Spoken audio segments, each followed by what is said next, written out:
Telugu YouTube ఛానల్లో మీ వ్యాపార ప్రకటనల కోసం 9154949554కి కాల్ చేయండి. నమస్తే, వెల్కమ్ టు కేటీవీ తెలుగు. నేను వసంత్. ఎన్నికలు దగ్గర పడుతున్న కొద్దీ ఆంధ్రాలో రాజకీయం మరింత వేడెక్కింది. ఇక ఇదే తరుణంలో మహాసేన రాజేష్ పేరిట మనం చూసుకున్నట్లయితే మహాసేన మీడియా తరఫున ఒక పోస్ట్ అయితే రిలీజ్ చేయడం జరిగింది. మహాసేన రాజేష్ ఎవరైతే జన సైనికులు పోటీ చేస్తున్నారో, జనసేన అభ్యర్థులు పోటీ చేస్తున్నారో వాళ్ళందరినీ ఓడించే బాధ్యత మేము తీసుకుంటాం, రాజ్యాంగబద్ధంగా జనసేనను ఓడిస్తామని చెప్పేసి సోషల్ మీడియా వేదికగా మహాసేన రాజేష్ ఒక పోస్ట్ చేయడం జరిగింది. ఈ వ్యక్తి మహాసేన రాజేష్. సో ఇక ఇదే తరుణంలో దీనికి టీడీపీ స్పందిస్తూ రాష్ట్ర అధ్యక్షుడు అచ్చెన్నాయుడు పేరిట ఒక లెటర్ అయితే వైరల్ అవుతుంది. మనం ప్రధానంగా చూసుకున్నట్లయితే మహాసేన రాజేష్ను టీడీపీ నుంచి సస్పెండ్ చేస్తూ ఒక లెటర్ అయితే రిలీజ్ చేయడం జరిగింది. ఇక్కడ మరీ ముఖ్యంగా మనం చూసుకున్నట్లయితే మహాసేన రాజేష్ మొదట్లో ఆయన ఒక మహాసేన అని పెట్టేసి, మహాసేన సోషల్ మీడియా అని పెట్టేసి ఒక సోషల్ మీడియా రన్ చేశాడు. దాని తర్వాత స్వయంగా పవన్ కళ్యాణ్ పోటీ చేయడం, పవన్ కళ్యాణ్ ఫోన్ చేయడం, at the same time Mahasena Rajesh Pawan కళ్యాణ్కి కొంత సపోర్టివ్ వీడియోస్ చేయడం కూడా జరిగింది. ఇదే తరుణంలో పవన్ కళ్యాణ్ మహాసేన రాజేష్కు ఫోన్ కాల్ చేసి మాట్లాడిన పరిస్థితిలో చాలా ఆనందపడ్డాడు ఈ వ్యక్తి మహాసేన రాజేష్. సో ఇక ఇదే తరుణంలో అందరూ కూడాను జనసేన నుంచి మహాసేన రాజేష్ పోటీలో ఉంటారు, జనసేనలో జాయిన్ అవుతున్నారు అని చెప్పేసి అనుకుంటున్న తరుణంలోనే ఆయన టీడీపీలో జాయిన్ అవ్వడం జరిగింది. జనసేనను వదిలేసి టీడీపీలో జాయిన్ అయిన పరిస్థితి అయితే నెలకొంది. ఇక ఇదే తరుణంలో ఆయనకు టీడీపీ అధ్యక్షుడు అలాగే చంద్రబాబు నాయుడు కూడాను పి గన్నవరం టికెట్ను ఆయన కేటాయించడం జరిగింది.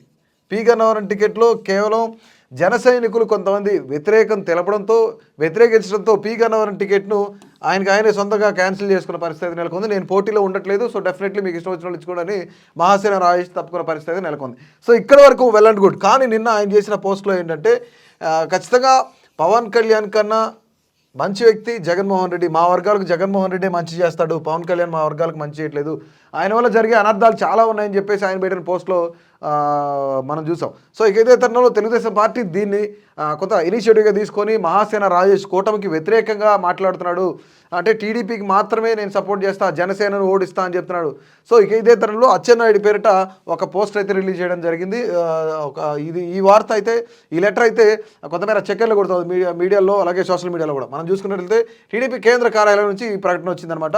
తెలుగుదేశం పార్టీలో స్టార్ క్యాంపెయినర్గా ఉంటూ స్టీరింగ్ కమిటీ సభ్యులుగా ఉంటున్న శ్రీ సరిపెళ్ల రాజేష్ అలియాస్ మహాసేన రాజేష్ గారిని తెలుగుదేశం పార్టీ నుండి సస్పెండ్ చేయడం జరిగింది. తెలుగుదేశం పార్టీలో ఉంటూ కూటమికి వ్యతిరేకంగా మాట్లాడుతూ ఆయన కొన్ని వ్యాఖ్యలు చేస్తున్నారు. సో తెలుగుదేశం పార్టీ జాతీయ అధ్యక్షులు శ్రీ నారా చంద్రబాబు నాయుడు గారి సూచనల మేరకే ఈ నిర్ణయం తీసుకోవడం జరిగిందని చెప్పేసి తెలుగుదేశం పార్టీ రాష్ట్ర అధ్యక్షుడు అచ్చెన్నాయుడు కూడా ఒక లెటర్ రిలీజ్ చేయడం జరిగింది. సో అచ్చెన్నాయుడు పేరిట ఈ లెటర్ అయితే రిలీజ్ చేయడం జరిగింది. ఇప్పుడు మహాసేన రాజేష్ నిజంగా నేను మాట్లాడినట్లు మరొకసారి చాలా క్లియర్గా మాట్లాడితే, మా వర్గాలకు, ఇట్ మీన్స్ దళితులకు, ఎస్సీలకు నేను అండగా ఉంటా, అటుపక్క మనం చూసుకున్నట్లయితే మిగతా వర్గాల వాళ్ళు ఎవరు కూడాను అండగా ఉండట్లేదు, పవన్ కళ్యాణ్ మాటలు కొంతమైనా సంచలనమైన మాటలు వస్తున్నాయి, కొంతమేర ఇబ్బంది పడుతున్నాం, కేవలం పవన్ కళ్యాణ్ ఓడించాలి, జనసేన అభ్యర్థులు ఓడించాలని మహాసేన రాజేష్ ఒక పోస్ట్ రిలీజ్ చేశారు. దీనికి నిమిత్తమే ఈ యొక్క తెలుగుదేశం పార్టీ రాష్ట్ర అధ్యక్షుడిగా ఉన్న అచ్చెన్నాయుడు ఈ యొక్క లెటర్ రిలీజ్ చేయడం కూడా జరిగింది.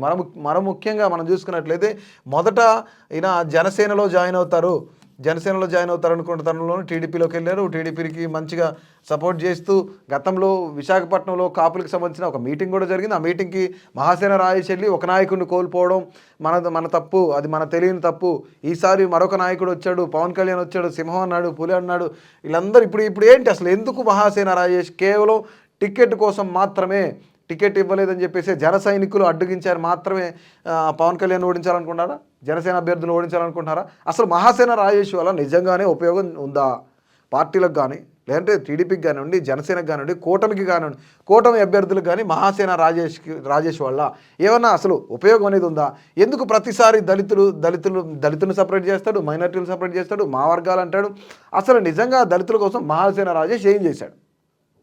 నిజంగానే దళితుల కోసమే పోరాడేవాడైతే మొట్టమొదటిగా ఎందుకు జనసేనకు సపోర్ట్ చేసావు, ఎందుకు టీడీపీకి సపోర్ట్ చేయాల్సి వచ్చింది, ఎందుకు పి గన్నవరం టికెట్ ఇచ్చిన తర్వాత కూడా నేను మళ్ళీ కూటమి నుంచి పోటీలో నుంచి తప్పుకుంటున్నా అని చెప్పారు? ఎందుకంటే కొంతమేర వ్యతిరేకత దళిత వర్గాల్లో నుంచి కూడా చాలా వ్యతిరేకత ఉంది. దాదాపుగా నిన్న మనం ఒక వీడియో రిలీజ్ చేసాం. ఆ వీడియోలో చూడండి, ప్రతి ఒక్కరు కూడా మహాసేన రాజేష్ గురించి అగనిస్ట్గా కామెంట్ పెట్టారు.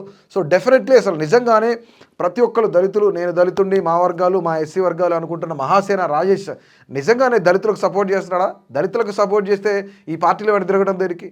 నిజంగానే కొన్ని కమెంట్స్ చేయడం దేనికి, కొన్ని పోస్టులు రిలీజ్ చేయడం దేనికి? నిజంగానే అసలు నువ్వేంటి, దళితుల కోసం నువ్వేం చేయాలనుకుంటున్నావు?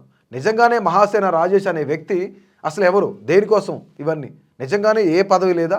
పదవుల కోసం ఆశిస్తున్నావా? మళ్ళీ నిన్న జగన్మోహన్ రెడ్డి నేను పదవులు లేదంటే అధికారం కావాలనుకుంటే నేను జగన్మోహన్ రెడ్డి దగ్గరికి వెళ్ళేవాడిని, లేకపోతే మీ దగ్గర ఉండేవాడిని కాదని చెప్పేసి ఆ కమెంట్లో రాయడం కూడా జరిగింది, ఆయన పోస్ట్లో రాయడం కూడా జరిగింది. అసలు నిజంగానే మహాసేన రాజేష్ ఉద్దేశం ఏంటి?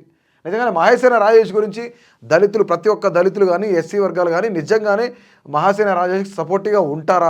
అసలు మహాసేన రాజేష్ ఆలోచన ఏంటి? ఆయన ఆలోచన విధానం ఏంటి? అసలు ఏం చేద్దాం అనుకున్నాడు? ఇన్ని పార్టీలు తిరిగిన మహాసేన రాజేష్ మళ్ళీ నేను దళితుల పక్షం ఉంటానని చెప్తాడు. అసలు నిజంగానే మహాసేన రాజేష్ గురించి ప్రతి ఒక్కరు కూడా మీ యొక్క అభిప్రాయాన్ని తప్పకుండా తెలియజేయండి. ఇలాంటివన్నీ కూడాను నిజంగానే మహాసేన రాజేష్ ఎందుకు ఇట్లా మాట్లాడుతున్నాడు? కేవలం పార్టీల కోసమా, లేదంటే అధికారం కోసమా, పదవుల కోసమా? నిజంగానే దళితులకు న్యాయం చేయాలి అని అనుకునే వ్యక్తేనా అసలు? సో ప్రతి ఒక్కరూ మీ అభిప్రాయాన్ని తెలియజేయండి. Please subscribe to